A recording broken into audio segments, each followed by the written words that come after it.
मकर संक्रांत म्हटली की तिळाचे लाडू हे आलेच. पण नॉर्मली बाजारामध्ये जे तिळाचे लाडू मिळतात ते फार कडक असतात. त्याच्यामुळे आज आपण अगदी सोप्या पद्धतीने लहानांपासून मोठ्यांपर्यंत सगळ्यांना खाता येतील असे तिळाचे लाडू कसे बनवायचे ते बघणार आहोत. चला तर मग रेसिपीला सुरुवात करूयात. तिळाचे लाडू बनवण्यासाठी या ठिकाणी मी 1 वाटी सफेद तीळ घेतलेले आहेत. त्याच्यासोबतच घेतलेला आहे अर्धी वाटी बारीक केलेला गूळ. हा गूळ चिक्कीचा गूळ आहे. नॉर्मली जो बाजारामध्ये गूळ मिळतो त्याच्यापेक्षा हा थोडासा चिकट असतो आणि हा कोणत्याही किराणा मालाच्या दुकानामध्ये इझिली अवेलेबल आहे. तर 1 वाटी तिळासाठी इथे मी अर्धी वाटी इतपत हा बारीक केलेला गूळ घेतलेला आहे. त्याच्यासोबत पाव वाटी इतपत डाळं घेतलेलं आहे. नॉर्मली जे आपण चिवड्यामध्ये वगैरे टाकतो तेच हे डाळ आहे. तर 1 वाटी तिळासाठी अर्धी वाटी इतपत बारीक केलेला गूळ आणि पाव वाटी इतपत डाळ आपल्याला लागणार आहे. तिळाचे लाडू बनवण्यासाठी सगळ्यात आधी आपण हे जे डाळ घेतलेलं आहे ते मिक्सरमध्ये थोडंसं वाटून घेणार आहोत. तर त्याच्यासाठी इथे मी मिक्सरचं भांडं घेतलेलं आहे. त्याच्यामध्ये हे डाळ ॲड करूयात आणि हे आपल्याला वाटून घ्यायचं आहे. पण याची आपल्याला फार बारीक अशी पावडर नाही करायची. आपल्याला ते जाडसर असंच वाटून घ्यायचं आहे. तर आता हे डाळ मी मिक्सरमध्ये वाटून घेतलेलं आहे. तुम्ही बघू शकता फार अशी बारीक पावडर नाही केली याची, जाडसर असंच हे डाळ मी वाटलेलं आहे. साधारणतः 4 ते 5 पल्सेस द्यायला लागतात. मिक्सर कंटिन्यू चालू ठेवण्याची गरज नाही आहे, नाहीतर मग त्याची फार अशी पावडर होते. थोडंसं जाडसरच हे डाळ आपल्याला वाटायचं आहे जेणेकरून ते दाताखाली आल्यावर खूप छान लागतं. तर आता आपलं हे डाळ वाटून रेडी झालेलं आहे. आता आपण तिळाचे लाडू वळूया. तिळाचे लाडू बनवण्यासाठी सगळ्यात आधी आपण हे तीळ जे आहे ते ड्राय रोस्ट करून घेणार आहोत. म्हणजेच अजिबात तेल न वापरता आपण ते भाजून घेणार आहोत. त्याच्यासाठी इथे गॅसवरती मी कढई गरम व्हायला ठेवलेली आहे फास्ट गॅसवरती. आता आपण ह्याच्यामध्ये हे तीळ ॲड करूया आणि आता आपल्याला फास्ट गॅसवरतीच हे तीळ भाजून घ्यायचे आहेत. पण भाजताना काळजी घ्यायची की आपल्याला ते कंटिन्युअसली हलवत राहणं गरजेचं आहे.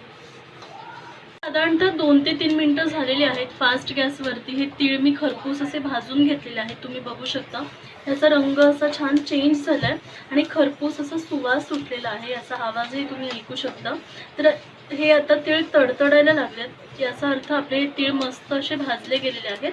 तर आता आपण या पॉईंटला गॅस लो करूयात आणि हे तीळ एका ताटामध्ये काढून घेऊयात. आता हे तीळ मी एका ताटामध्ये काढून घेतलेले आहेत. आता आपण सेम कढईमध्ये हा गूळ ॲड करूयात. गॅस पूर्ण वेळ आपल्याला स्लोच ठेवायचा आहे. कढई ऑलरेडी गरम आहे. त्याच्यामध्ये हा गूळ आपण काढूयात. तर आता या ठिकाणी हा सर्व गूळ मी कढईमध्ये काढून घेतलेला आहे. तुम्ही बघू शकता पूर्ण वेळ आपल्याला गॅस स्लोच ठेवायचा आहे. आता हा गूळ थोडा थोडा वितळायला लागलेला आहे. साधारणतः 1 ते 1.5 मिनटं लागतात हा संपूर्ण गूळ वितळण्यासाठी. आपल्याला हा गूळ कंटिन्युअसली हलवत राहणं गरजेचं आहे हा गूळ पूर्ण वितळेपर्यंत. साधारणतः 1 मिनिट झालेला आहे. आपला गूळ पूर्णतः वितळलेला आहे. तुम्ही बघू शकता.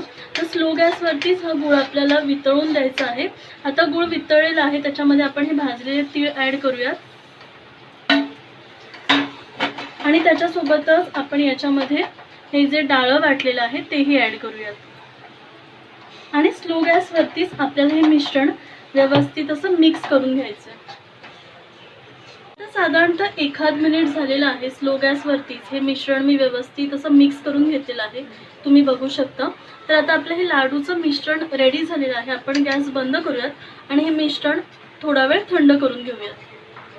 आता साधारणतः 2 ते 3 मिनिटं झालेले आहेत. लाडूचं हे मिश्रण मी थंड करून घेतलेलं आहे. हे मिश्रण फार जास्त थंड नाही करायचं, नाहीतर मग त्याचे लाडू व्यवस्थित वळले नाही जात. हे मिश्रण थोडंफार गरम असतानाच याचे लाडू बनवायचे आहेत. तर त्याच्यासाठी इथे मी हाताला तेल लावून घेतलेलं आहे. आता या मिश्रणापैकी आपण थोडंसं मिश्रण घेऊयात आणि असा छानसा लाडू वळून घेऊयात.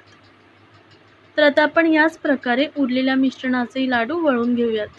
तर आपले ऑलमोस्ट सगळे लाडू वळून झालेले आहेत. पण हे मिश्रण जसजसं थंड होतं तसं त्यातला गूळ घट्ट होत जातो आणि तुम्ही बघू शकता हे जे तळाला मिश्रण चिकटलेलं आहे ते निघत नाही. मग अशा वेळेस काय करायचं, तर ही कढई आपल्याला पुन्हा एकदा गॅसवर ठेवायची आहे आणि स्लो गॅसवरतीच फक्त 1 मिनिटभर आपल्याला हे कढई गरम होऊ द्यायची, जेणेकरून तो जो गूळ चिकटलेला आहे तळाला तो वितळायला लागतो आणि मग पुन्हा एकदा त्या वितळलेल्या मिश्रणाचे आपल्याला लाडू वळता येतात. आता साधारणतः 1 ते 1.5 मिनिट झालेलं आहे स्लो गॅसवरतीच. हे मिश्रण मी व्यवस्थित गरम करून घेतलेलं आहे. तुम्ही बघू शकता तळाला जे मिश्रण चिकटलं होतं ते आता व्यवस्थित सुटलेलं आहे. तर आता आपण पुन्हा एकदा गॅस बंद करूयात आणि या मिश्रणाचे आपण पहिले जसे लाडू वळले होते त्याच प्रकारे लाडू वळून घेऊयात. तर आता आपण याच प्रकारे या उरलेल्या मिश्रणाचे लाडू वळून घेऊयात. तर आता आपले हे मकर संक्रांती स्पेशल तिळाचे लाडू रेडी झालेले आहेत. तुम्ही बघू शकता हे लाडू 10 ते 15 मिनिटामध्ये खूप छान असे सेट होतात. नॉर्मली बाजारामध्ये मिळतात त्याच्याही पेक्षा अतिशय स्वादिष्ट, अतिशय टेस्टी लागतात आणि अगदी सोप्या पद्धतीने अगदी झटपट तयार होतात. नक्की ट्राय करून बघा मकर संक्रांती स्पेशल तिळाचे लाडू. रेसिपी आवडली असेल तर लाईक करा, शेअर करा आणि नवनवीन रेसिपीसाठी चॅनलला नक्की सबस्क्राईब करा. धन्यवाद.